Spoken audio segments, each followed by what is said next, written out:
Hey, it's me, GV, and welcome to the final guide for Risk of Rain Returns, Providence Trial, Judgment, yada yada yada. This is Artificer, which thankfully was not nearly as difficult as I thought it would be. I thought this was going to be awful because I've heard so many people talk about Artificer. Apparently it got buffed. She got buffed.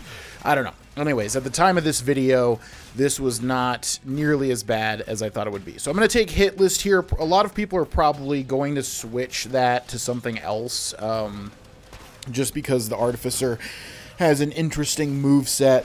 But basically, yeah, we're going to take hit list so we start increasing our damage from the get-go.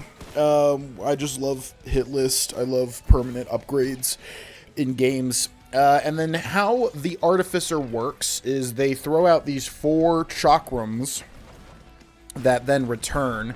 So since that's so slow, we're definitely not going to use, you know, high DPS items or even on hit items that much, just because obviously, you know, it's going to take forever to deal any damage. Although if you have bleed and stuff, you know, it will apply like flaming damage. And then also bleed. So yeah, you'll have some dots, some damage over time stuff. But yeah, basically you just throw out these chakrams and deal as much damage as possible. Their secondary ability is this charge up blast, where they throw out this bomb thing. I only really use that when it's up and when I just have nothing else to do. That's really like kind of the weakest part of this kit, honestly. The wall, I originally wrote off, your utility skill. I originally wrote off, but it's actually really good. If you can, you know, place the wall in a really good spot, you can then kind of corral all the enemies and then use your ultimate to kill them all. So yeah, make sure to get good at using the wall. And then the flamethrower ultimate is just this huge DPS ultimate, which is why we take the scepter here to upgrade it. Because, yeah, it deals a ton of damage over a ton of time. Gasoline as usual, Guardian's Heart as usual, and Energy Cell, which, you know, again, we're not really going to go like attack speed because it's not really going to matter too much. But yeah, you really want to get good at this kit because it's very weird compared to the other ones. So basically just wall off enemies and throw your chakrams out and then use your ultimate to deal high DPS. And that's basically the Artificer in a nutshell. So enjoy the gameplay. We'll check back in when we have items to choose.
Okay, so I really don't like the secondary ability, so we're going to go for another energy cell. If you like the bomb, you can obviously go for a backup magazine if you want to throw more bombs out.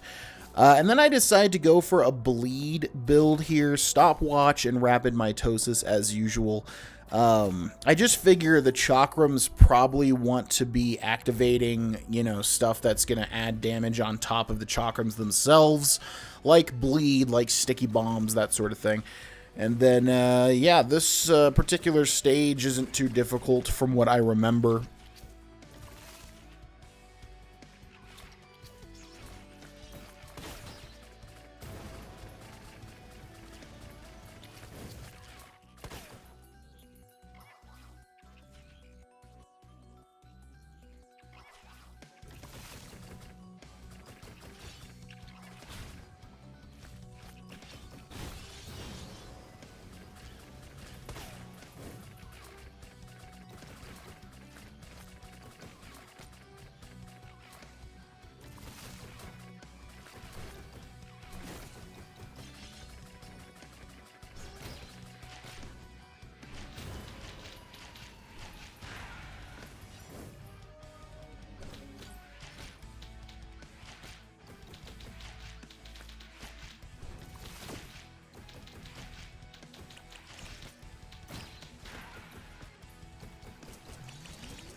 Here I go for another rusty knife for bleed.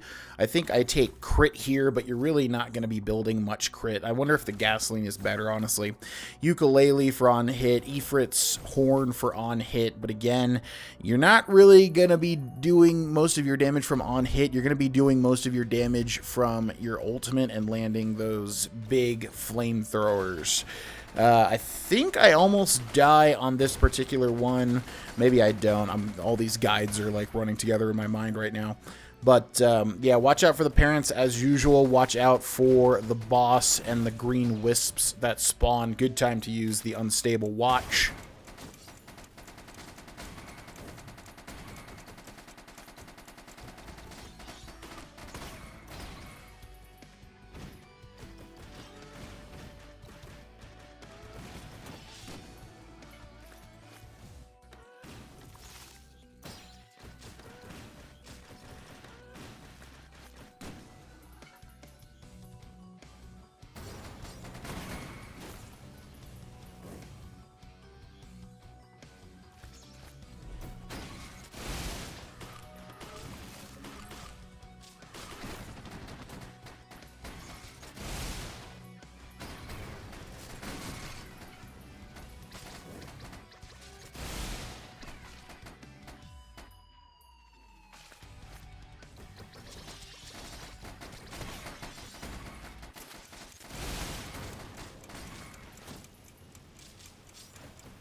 So here I take attack speed, I believe. just to, again, have a wide variety of different items. I choose the rusty knife again just because I'm going for a bleed build here. The crowbar to deal higher damage to high health enemies, and the hopu feather to give me some mobility because the Artificer really feels kind of slow, and the hopu feather is going to help us out quite a lot to move around.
So I take the repulsion armor here, always the best choice pretty much every single time. Fire shield so that when we take damage, we deal damage back.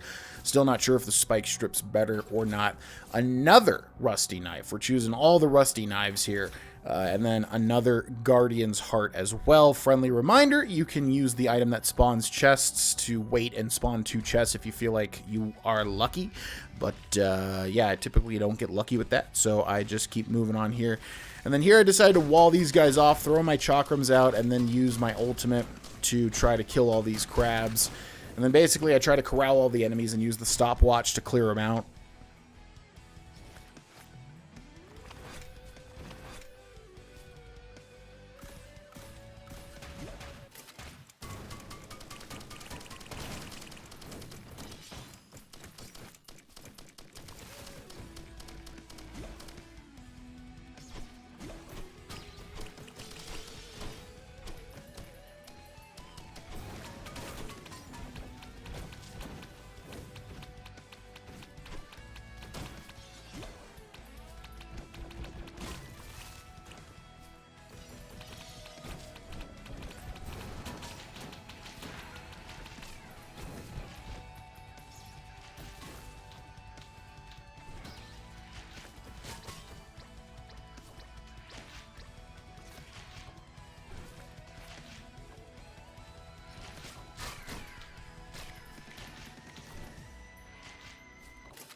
Next up, we're going to take the Jar of Wisps, or the Will of the Wisp, I should say, as well as the Golden Gun for more damage and more, you know, things exploding all the time. Sticky Bomb here to apply bleed and sticky bombs with our chakrams, and the Mortar Tube, since we're more focused on hit effects than the actual damage from our chakrams themselves. And then we've got the Cremator and the Green Bull, which is the only thing that's really scary for this particular level.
So here I actually take the Tesla coil. I feel like it's going to be good to deal damage over time as I'm moving around, since we'll be moving a lot. Rapid mitosis for more stopwatch uses. Predatory instincts just because I don't have one. And, of course, the tough times instead of the Guardian's Heart, just to reduce the amount of damage that I'm taking. Seems to be the good way to go if you have a decent amount of Guardian's Hearts, to go for the tough times instead.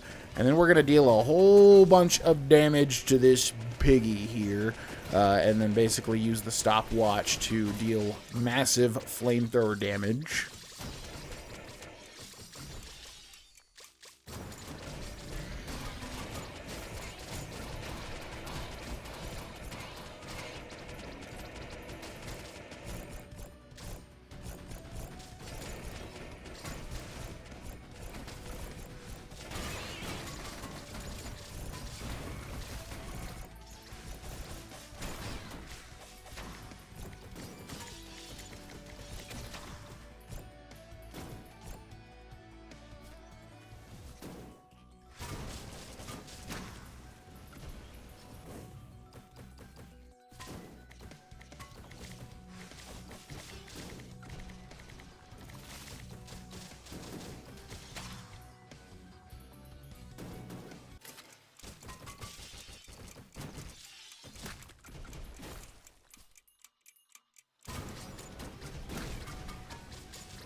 Here, I believe I go for a second Hopu Feather. Never mind. I go for the Frost Relic, just to add some damage around me. A Sticky Bomb for more on-hit stuff. Mortar Tube for more on-hit stuff. And I'm wondering, is the Scythe going to be worth it here? Because we're not really landing that many hits, but who knows? We might be able to survive with like 1 HP if we are able to heal. And then, as usual, at this stage, you want to stick to the top left first, then the middle, and then stick to the bottom left. Use the stopwatch for the Imp boss. Because, yeah, you don't want to activate that robot all the way to the right.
And finally, we come to the Providence fight. I'm going to take another Guardian's Heart and also the Ring here to reduce all my cooldowns, since we will be using a lot of stuff that requires cooldowns here.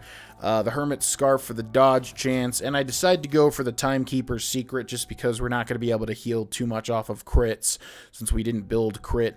Anyways, and then here I'm actually uploading the other video, the video that preceded this one, so we're going to go ahead and skip ahead. And then we have the Providence fight. So, with the Artificer, this is going to be a little weird, obviously. What I try to do is always have the wall up, because the wall does do damage. And basically, whenever I think it's safe, I'm going to be using the flamethrower on him. Obviously, with the stopwatch, you'll always be able to use it. You really have to get used to his invincibility times, because otherwise you will fail the stopwatch. So yeah, just basically making sure all my stuff is thrown out while he's staying stationary in between stopwatch uses. And yeah, that's all of the survivors in Risk of Rain Returns. I hope these guides help. Thanks so much for watching. Please support the channel and the video. Check out the Patreon, and I will see you in whatever we do next. Bye-bye.